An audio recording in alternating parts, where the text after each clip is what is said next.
Bom dia. O dia não está lá grande coisa, mas hoje vamos ter uma surpresa. E uma surpresa muito positiva para o país. Qual é? A saída do procedimento por déficits excessivos. Antes de mais, vamos lá explicar o que é isto. Os tratados orçamentais e o Tratado de Maastricht impõem que os países que pertencem à moeda única não ultrapassem um déficit de 3% do produto interno bruto, ou seja, da riqueza nacional. Ora bem, quando isto acontecer, e sobretudo se as perspectivas dos anos seguintes forem más, o país entra no PDE, procedimento por déficits excessivos. O que é que isto significa? Que passa a estar sob as indicações de correção dos problemas que o déficit tem, que as contas públicas têm, até resolver esses mesmos problemas. Ou seja, não é a mesma coisa de que estar a dar indicações, de que Bruxelas dê indicações sobre o que é que o governo tem que fazer. Aqui tem mesmo que fazer. E é isso que é isso que tem acontecido em Portugal nos últimos anos. Como eu dizia no início, isto é motivo de felicidade. Primeiro porque nós deixamos de estar sob um garrote externo. Mas não é apenas por isso.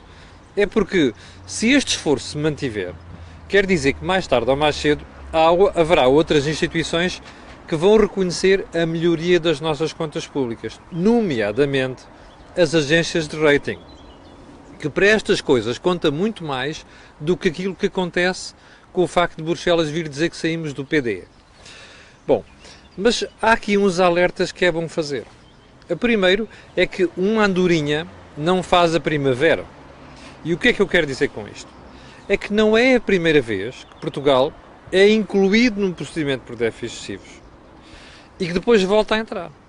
Ou seja, é como aquela malta que tem uma dependência, que passa a vida presa ao vício, depois faz uma reabilitação, mas depois, na primeira oportunidade que tem, recai.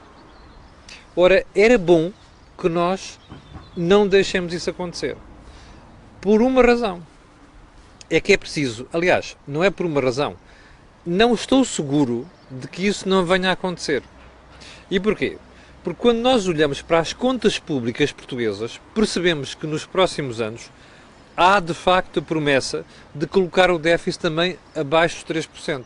Portanto, isto parece apontar no bom caminho. Mas nem tanto. Porquê? Porque Bruxelas exige, desde que se adotaram os tratados orçamentais, a seguir à crise financeira, que todos os anos nós reduzamos o nosso déficit estrutural em cerca de 0,5 pontos percentuais.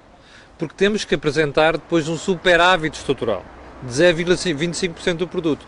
Ora, se você olhar para as previsões dos próximos anos, nomeadamente do Pacto de Estabilidade, não é seguro que o saldo estrutural continue a cair. Perdão, que o déficit estrutural continue a cair. Aliás, Bruxelas, nas recomendações, na análise que faz para o Orçamento de 2017, mas também depois para as contas, para o Pacto de Estabilidade em 2018, não confirma que este déficit estrutural vai continuar a cair. Ora, isso é um problema. E o que é que isto significa? Que embora nós hoje devamos sair do PDE, provavelmente vamos levar com uma lista de recomendações, algumas delas um bocado chatas, para cumprir nos próximos anos. Agora, é bom que a gente cumpra, porque esta coisa de entrar, sair e depois voltar a entrar e depois sacrifícios para sair é um sarilho.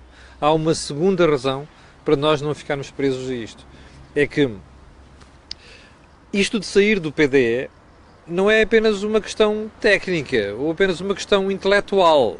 Ou então de, olha, eu consegui isto. Não é nada disso. É, na prática há efeitos. Por exemplo, nós temos problemas estruturais na nossa economia. E se tivermos de os corrigir, essas medidas que venham a ser tomadas para corrigir os problemas estruturais, mas tenham impacto do déficit, já não são contabilizadas. Está a ver? Há um efeito prático para isto. Mais uma razão para nós garantirmos que aquilo que vai acontecer hoje não volta a acontecer no futuro. Segundo ponto da conversa de hoje, na sexta-feira veio a Portugal um senhor que conhece muito bem a economia portuguesa. Chama-se Olivier Blanchard. Ele já foi o economista sénior do Fundo Monetário Internacional. E porquê é que eu trago aqui hoje? Porque em 2007 ele escreveu um documento muito crítico daquilo que se passava em Portugal. E aquele documento dizia claramente das duas uma, ou nós corrigíamos os nossos problemas, ou então íamos parar à bancarrota. E fomos parar à bancarrota. Como explicou o Sr. Blanchard na altura, não foi apenas, na sexta-feira, não foi apenas por causa da crise financeira, foi por causa das medidas erradas tomadas pelo engenheiro José Sócrates, que era Primeiro-Ministro. Mas não é por isso que eu estou a falar aqui, no assunto. É por outra razão. A uma certa altura, ele dizia assim, aliás, e diz na entrevista que me deu a mim, que está publicada aqui nesta página, vai lá ouvir, o som não é grande coisa, mas vai lá ouvir se quiser, ele dizia assim, bom, para não corram a fazer um ajustamento orçamental muito rápido, mas até pode ser que seja preciso vocês furarem a regra dos 3%, desde que as medidas adotadas sejam mesmo para pôr a economia a crescer. Ó Sr. Blanchard, o senhor parece que não conhece Portugal. Então, como passado de dependência e de vícios que nós temos, você está a recomendar ao país que não reduzamos o déficit orçamental de forma interessante, ou melhor, importante nos próximos anos? Isso é um erro. Isto é como aquela história que falávamos há bocadinho. Quem tem dependências, depois volta a isto. É melhor não fazer isso. Primeiro ponto. Segundo ponto, o que eu achei estranho nesta conversa toda foi, você não viu o Governo dar pulos pelo facto de alguém vir defender isto? Pois não. Eu hei de voltar a este tema ou amanhã ou depois da manhã, mas queria só terminar com um pormenorzinho, que é um por maior naquela que foi a conversa do Sr. Blanchard. Aliás, também está na entrevista que ele deu à Cor do Dinheiro e que está aí na página de sexta-feira. Vai lá ver.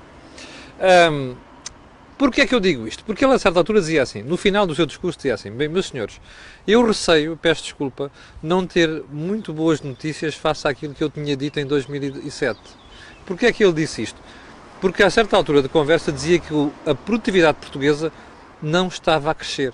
Nos últimos 10 anos cresceu qualquer coisa como 0,6%. Quanto é que subiram os salários neste período? Está a ver? O problema principal da economia portuguesa é a produtividade. Sem sermos mais produtivos não pode haver aumento de salários.